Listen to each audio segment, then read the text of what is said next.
Hello, আসসালামু আলাইকুম guys.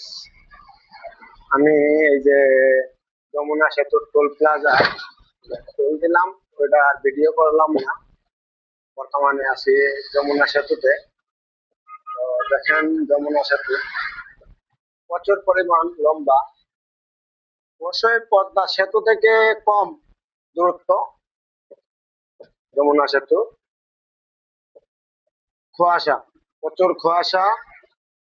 আহ, যেমন ভোরবেলা কুয়াশা থাকে আমাদের রাস্তায়, বা সন্ধ্যার পরে একটা কুয়াশা আসে, সেম কুয়াশা। রৌদ্র নাই, রৌদ্র আজকে নাই বললেই চলে। তো দেখেন, আমি আস্তে আস্তে গাড়ি চালাইতেছি। আহ, এই রাস্তাটা আমাদের ট্রাক গাড়ি গুলো আস্তেই চালাই। তো দেখেন এই যে কতটুকু গাড়ির চাপ, গাড়ির চাপ অনুযায়ী, রোড অনুযায়ী ব্রিজটা ছোট হয়ে গেছে। পদ্মা সেতু অবশ্যই বড় আছে, পদ্মা সেতু বড় আছে। তো ড্রাইভাররা, সব পরিবহন যে ড্রাইভাররা আছে, ড্রাইভাররা যে পরিমাণে রিস্ক নিয়ে গাড়ি চালায় এই রাস্তায়, অনেক গাড়িতে চাপ চোপ দিয়ে গাড়ি চালায়। তো যদি কোনো পরিবহন ড্রাইভার ভাইয়ের কাছে এই ভিডিওটা পরে, আমি বিনয় করে বলবো, ভাই অনুরোধ করে বলতেছি আপনারা চাপাচাপি করেন না। ছোট্ট একটা ব্রিজ, অনেক লম্বা, সাইড ছোট। এই জায়গায় যদি আপনারা কোনো চাপ দেন তাহলে অবশ্যই দুর্ঘটনার শিকার হয়ে যাবে।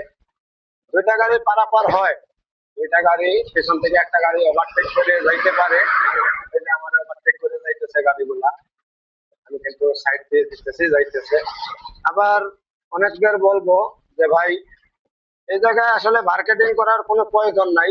আপনি গতি কম, আপনার গতি কম, আপনি গতি কমই চালান। আপনার পিছনে পরিবহন আছে, যাত্রীবাহী গাড়ি, ওইগুলারে আপনি আটকে রেখে লাভ নাই। আপনারা পাঁচ দিয়ে দিবেন। ট্রাক গাড়ি গুলারে বলতেছি, ট্রাক গাড়ির যে ভাই, ড্রাইভার ভাই, দেখা গেছে আমি একজন ড্রাইভার, সবাই ড্রাইভার, তো ড্রাইভার সব ভাই ভাই। এই যে আমাকে একটা ট্রাক ওভারটেক করলো, এই যে পরিবহন ওভারটেক করে মনে করেন আমার চাপ দিয়ে দিল। ঠিক আছে, আমাকে চাপ দিয়ে দিল, দিয়ে সে মানে যাইতে হবে এদিকে, যে তো খুবই তাড়াহুড়া। ভাই আরো 100 গজ সামনে যায়, 100 গজ সামনে গিয়া তুই বামে কাট, তাহলে আর আমি চাপ খাই না। 100 গজ সামনে গিয়া যদি আমাকে ওভারটেক করে তাইলে আমি চাপ খাওয়ার প্রয়োজন নাই, চাপ খাই না। এই যে সেনাবাহিনী ভাইয়ারা যাইতেছে, হ্যাঁ, যে পরিবহন আরো যাইতেছে, দেখেন কি তাড়াহুড়া পরিবহন চাইতেছে সেনাবাহিনীর গাড়িটাকেও ওভারটেক করতে। ও ভাই, তোমার এত কি তাড়াহুড়া! এই যে পরিবহন গাড়িগুলা খুব মারাত্মক ভাবে দুর্ঘটনা করেন আপনারা। তো ভাইয়া, আপনারা আস্তে গাড়ি চালাবেন। আপনাদের গাড়িতে আরো 35 জন 40 জন যাত্রী থাকে। আপনার ড্রাইভার ভাইয়ের হাতেই ওনাদের জীবনের ঝুঁকি থাকে। আপনার কারণে, পরিবহন ড্রাইভার ভাই, আপনার কারণে যাতে বাকি মানুষগুলার কোনো ক্ষয়ক্ষতি না হয়।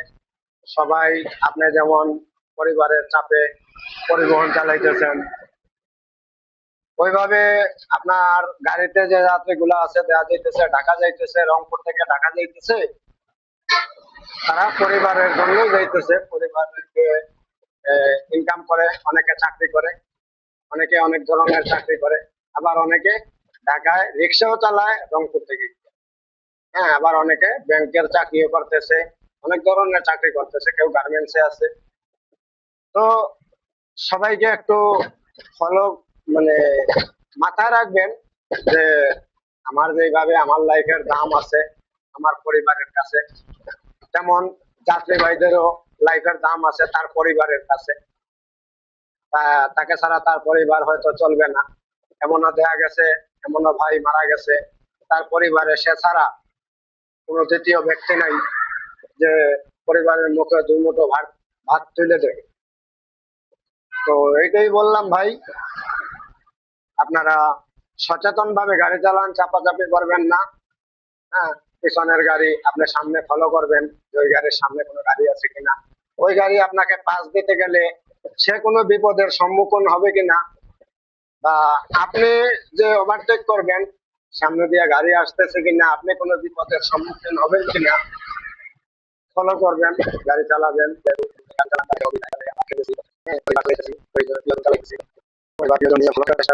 ভালো, আমাদের পরিবারের প্রিয়জন যারা আছে তারা আমাদের থেকে ভালো কিছু আশা করবে। হ্যাঁ, ততটুকুই। সবাই ভালো থাকবেন, সুস্থ থাকবেন। আমি আপনাদের সাথে কথা বলতে বলতে প্রায় যমুনা সেতু শেষ প্রান্তে এসে পড়ছি।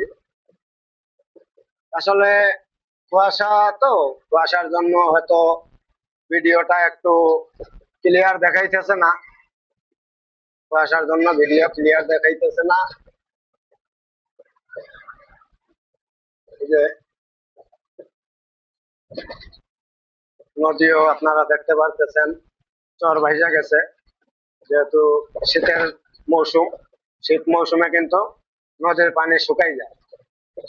নদীর পানি শুকিয়ে গেলে চরগুলা ভেসে ওঠে। তো সেই জায়গায় অনেক মানুষ চরে ভিজিট করতে আসে, ঘুরতে আসে, চরের উপরে খেলাধুলা করে। বালুর চর খুব সুন্দর, খুব সুন্দর লাগতেছে, ভালো লাগতেছে। তো আপনারা আমাকে একটু সবাই মিলে সাপোর্ট দিবেন। আর অবশ্যই ভিডিওটা ভালো লাগলে একটা লাইক, একটা সাবস্ক্রাইব করে পাশে থাকা বেল আইকনটি বাজিয়ে যাবেন। আপনাদের সাপোর্ট নিয়ে আমি এগিয়ে যেতে চাই। আর ফেসবুকে ছাড়লে আমার আইডিটা ফলো করবেন, যারা আমার ফেসবুকে আছেন ফেসবুকের আইডিটা ফলো করবেন, আমার পেজটা ফলো করে একটা লাইক, একটা কমেন্ট, একটা শেয়ার করে যাবেন, যাতে আপনাদের দোয়ায় আমি এগিয়ে যেতে পারি, আপনাদের সহযোগিতায় আমি এগিয়ে যেতে পারি। আসসালামু আলাইকুম, ভালো থাকবেন সবাই, আল্লাহ হাফেজ।